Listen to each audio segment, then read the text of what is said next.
Every believer is called to prophesy. In fact, Paul tells us to desire spiritual gifts, to pursue love, but especially that we may prophesy. And later on, he tells Timothy to fan the flame of the gift that was given to us. And then in Hebrews, it says that solid food belongs to those who are of full age. That is, those who by reason of use have their senses exercised to discern both good and evil. So we are not only called to pursue the gift of prophecy, but we are also called to fan the flame of it and to exercise it, to strengthen the prophetic muscles in our life. So in this video, I'm going to briefly touch on what prophecy even is. Then I'll go into what it looks like to receive a prophetic word, and then how to activate the gift of prophecy in your life. I have a fun, simple activation ready for you at the end of this video. So let's not waste any more time. My name is Shane Gerhard. Let's get into it.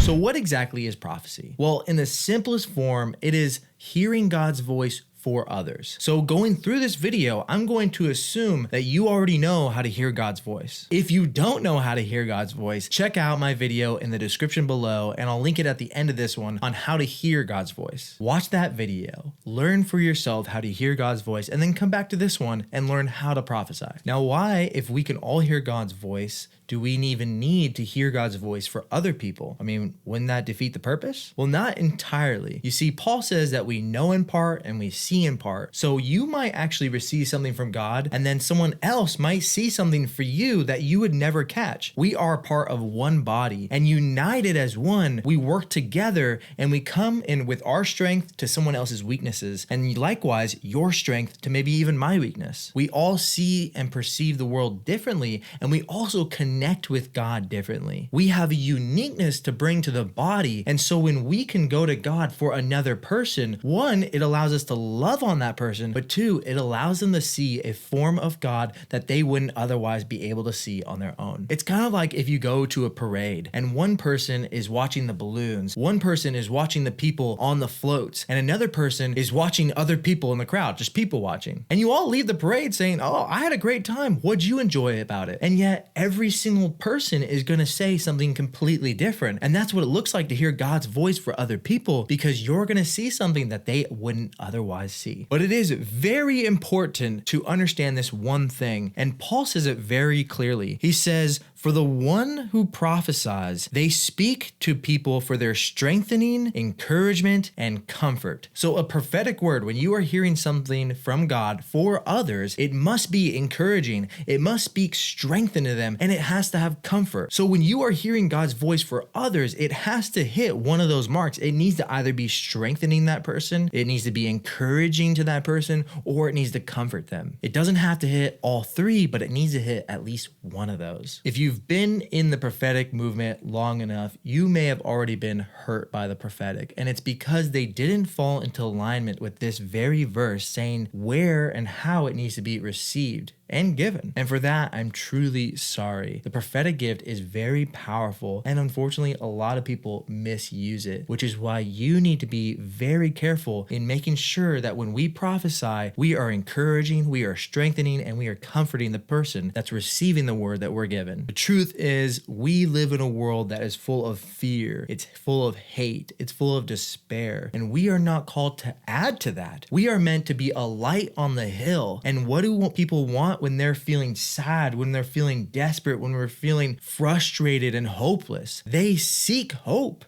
They seek comfort. They seek love. You know, Paul says that when an unbeliever enters in and you prophesy over them, it reveals the secrets of their heart, and it causes them to go, "God is real. God is among you." And it gives them to pour their life to God. That's what true love does. When you can bring a hope, when you can bring encouraging word to someone from God into someone's heart when they are desperate, when they are hopeless, when they are fearful, it radically changes people for the better. I love what a lot of the prophetic community says. They said you need to look for the gold in someone amongst the garbage, amongst the trash, amongst the dirt. Essentially what that means is when you start flowing in the prophetic, it's really easy to see the bad things about someone. It's not difficult to see someone's struggles, the issues that they're facing in their life. A lot of the times that's very present, but it takes a prophetic person to come through with a solution, with an answer, to see the good in something that otherwise looks bad. Because because a lot of us have trouble even seeing the goodness in our own self, in our own identity, in the way we live our life. We can be so negative towards ourselves, but the prophetic brings the solution. It brings an answer. It brings encouragement and comfort and hope. So make sure to fall in with those lines of being encouraging,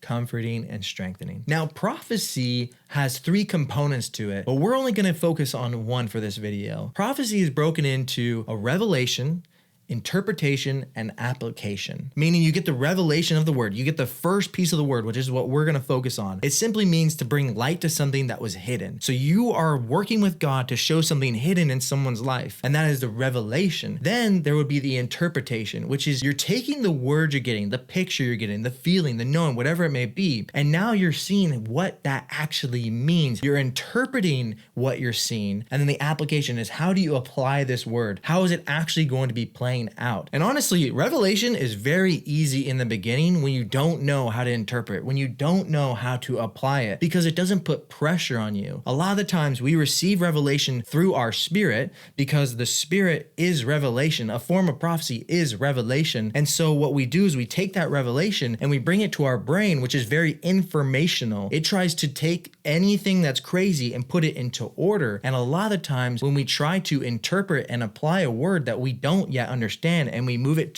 from our spirit to our brain, we kind of mess it up a little bit. So just focusing on revelation will be a really good place for the beginning. And all that is just hearing what God has to say. That's all it is. It's as simple as that, is just hearing what God has to say for another person. So what does it look like to actually receive a prophetic word? Well, there are many ways to receive a prophetic word, but I'm just going to focus on 4 of them. And those are our 4 senses. So we can hear the word, we can see the word, we can feel the word, or we might even just know the word. For example, when you see a word, it could be internal or it could be external, meaning you might use your imagination if it's internal, or an external object may activate the prophetic. We see this in the book of Jeremiah, I think on 2 different occasions, where God asked him, hey, what do you see? And he said, I see a clay maker, I see pots, I see branches. And through that, God spoke into it. So he said, yes, you see correctly. And then here's the word that I have for you based on what you're seeing. In my beginning stages of the prophetic, I would just see a little movie play out in my imagination. It looked almost cartoonish. It looked like the old movies, like the Prince of Dreams, like those cartoons. And I would just watch it play out and I would just say what I'm seeing in my imagination. It's really that simple sometimes. It's just watching your imagination play a movie out in your head and then just speaking out what you're seeing. The next one that you do is hearing. And this could be, again, internal or external. So some people have an audible experience of hearing God. They will literally hear an external voice and use that. That is not as common as I'd like it to be personally. A lot of the time we'll hear internally, which the video I said before on how to hear God's voice, a lot of that focuses on hearing God internally. And this is how I started in the prophetic. It was simply me hearing God's voice in my head, my imagination, right? I love Mark Verkler. He says that it's like having spontaneous thoughts that light up across your mind. And it's learning how to distinguish those and writing them down and pushing through with that and developing your ability to hear his voice, because he says, my sheep will hear my voice. And what's unique about this is when he was working with Elijah, right? One of the big prophets. And so the Lord sent him onto a mountain to look, and there were fires, there was earthquakes, I think there was tornadoes or something like that. And God was not in those, but it says once those passed, he heard a whisper. And a lot of the times when we're learning to hear God's voice, and especially when it comes to the prophetic, it's like a whisper. In the beginning, I really had to focus in. I had to quiet my mind. I had to quiet everything to be able to hear God's whisper. And eventually, you start recognizing it just as much as you recognize your mom, your dad, your close friends. When you could be in a room and you hear their laugh like 20, 30 yards away, you know who it is because you recognize their voice. And for me, that was my beginning stage in the prophetic. I would literally just sit down with God and I would have him literally tell me what to tell someone. Like I had a moment where God said, hey, tell this man to not stop reading the book of Job. That was it. That was the whole word. And so I went up to this man. I said, hey, this may sound crazy, but I feel like I heard God say that you are supposed to stay in the book of Job. And he's just like, wow, I literally just finished reading the book of Job this morning. And I'm like, whoa.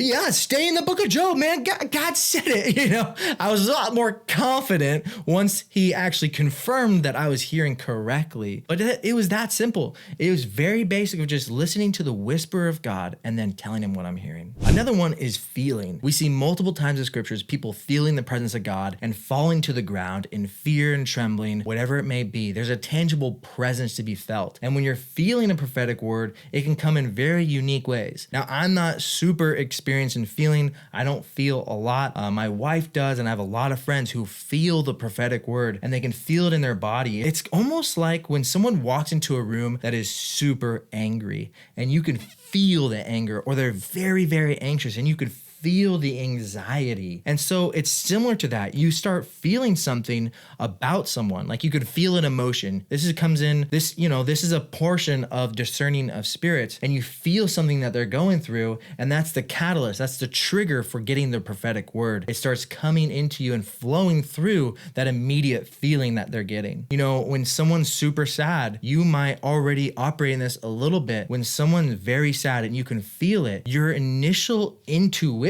wants to comfort them, wants to love them, wants to care for them, wants to speak life into them. And the prophetic flows in a very similar manner, because you'll feel something and then you start thinking, all the thoughts will start coming into your head on how to speak life into them, how to encourage them, how to hear what God is saying about that person, utilizing the feeling that you're getting in that moment. The next one is a knowing. It's and you don't know how you just know. My wife operates this all the time, and sometimes for me it's frustrating because I like to have a plan. I like to know how but my wife knows without not knowing how she knows, and a lot of the times she's accurate, she's correct, and I have to learn to just yield to that.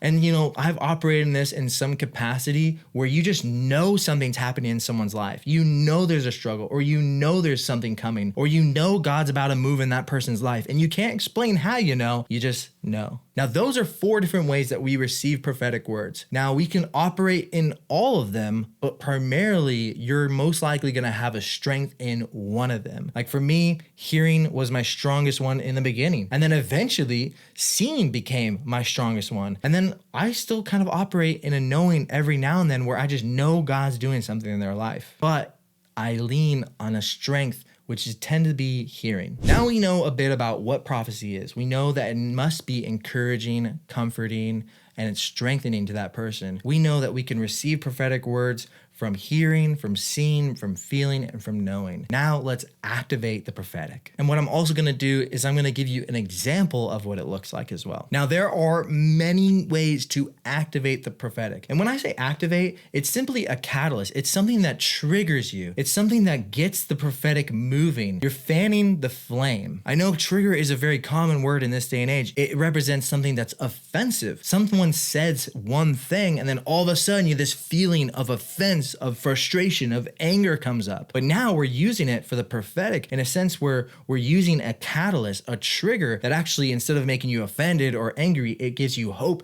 It turns on your gifting to start hearing God's voice. Some person might be triggered and offended, and an insult will run through their mind to this person, an attack or a defense or whatever. It's similar to that. We're using a catalyst to turn on the prophetic, but instead of anger or frustration or an attack, you actually receive a word of encouragement. You have life in you, and now you're operating with the spirit that dwells within you. Now, like I said, there's a ton of ways to activate the prophetic, but I'm just gonna focus on one. And it's one of the earliest ways that God used prophecy on his people, and that is using their name, and specifically the meaning of their name. You can use a name in multiple different ways, but I'm just going to focus on using the meaning of their name to speak life into them. And the first time we actually see this in scripture is God speaking to Abram, and he uses the name and changes it to Abraham, meaning father of many nations. Abraham was an old man. His wife Sarah was an old woman. They had passed the expectancy of having a child. I think they were in their 80s or 90s or something, or even more than that. And God said, actually, I'm going to change your name from Abram to Abraham,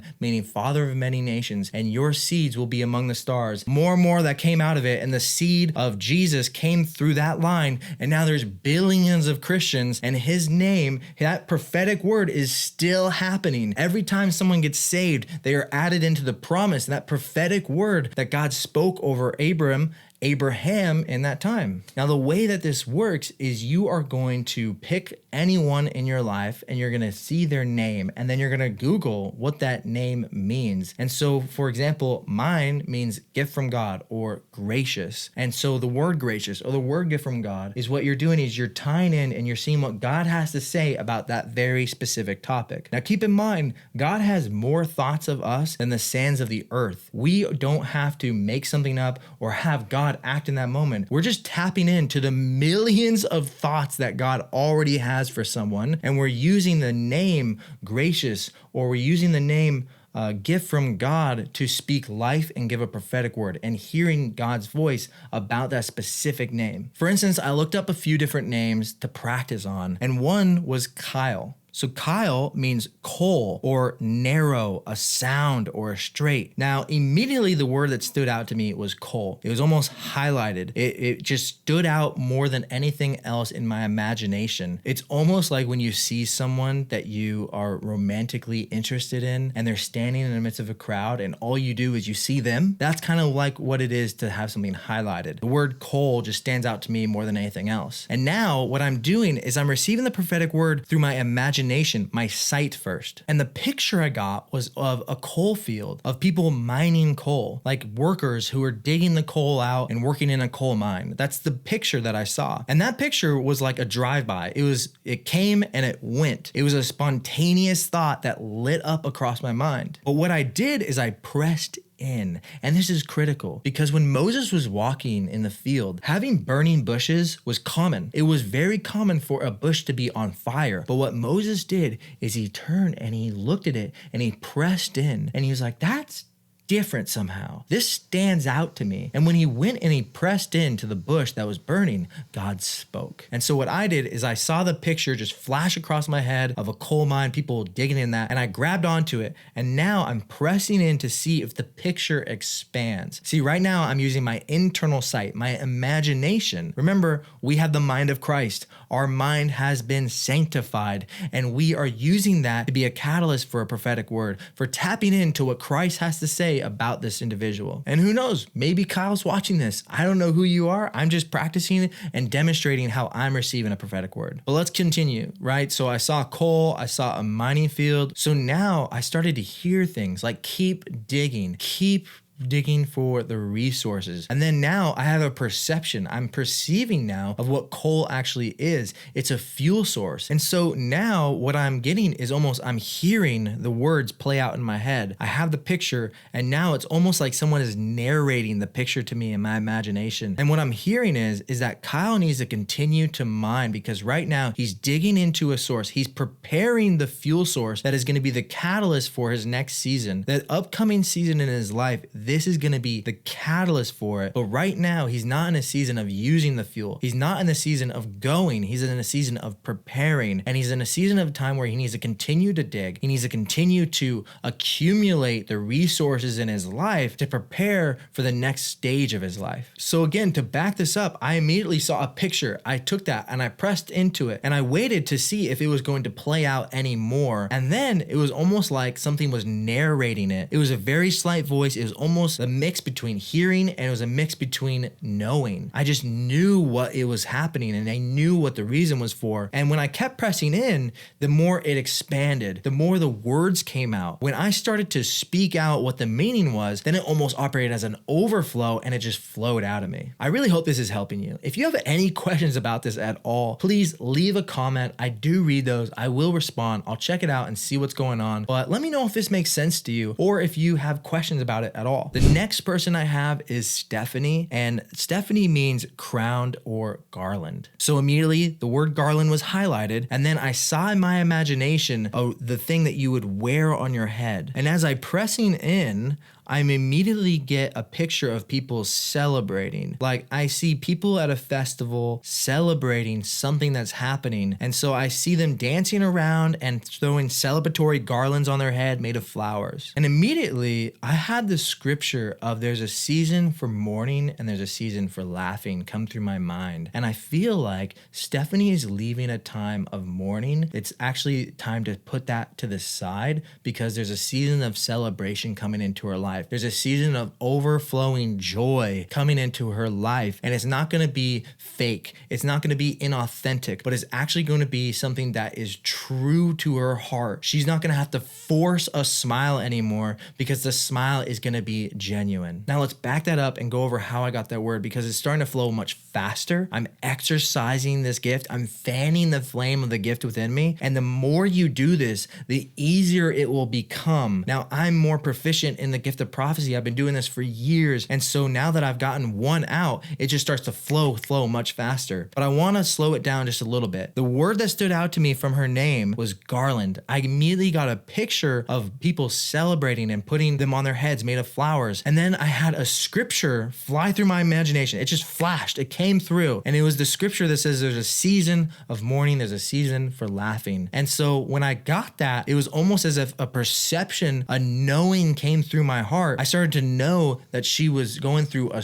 hard time, that she went through a hard time. That season is over. And so I had this picture of someone faking a smile. And immediately I had a knowing, and it was going through, hey, she won't have to fake it anymore. It's actually going to be authentic. And the words started to flow from that place. It just began to come out of me the more I would press into it. And that is the key to all of this. It's pressing into what is showing up in your imagination. It's showing up and recognizing like you're feeling something. You feel something, an emotion or something that you don't normally feel, and you stop and you go, is this God speaking? Do I need to press into this a little bit more? And you see something in your imagination, you catch it and you say, let me press into what I'm getting. Let me just focus on it. Let me bring it and meditate on it to just incubate it for a little bit and see what comes down through it. If you want to practice the prophetic and this is new to you and you don't know who to practice on or what, or you don't know if you're doing it accurately, then one thing that you could do is prophesy over me. And I will judge, I will assess your word and let you know if it's accurate, if it's encouraging, strengthening, or comforting. And so what you can do is you can DM me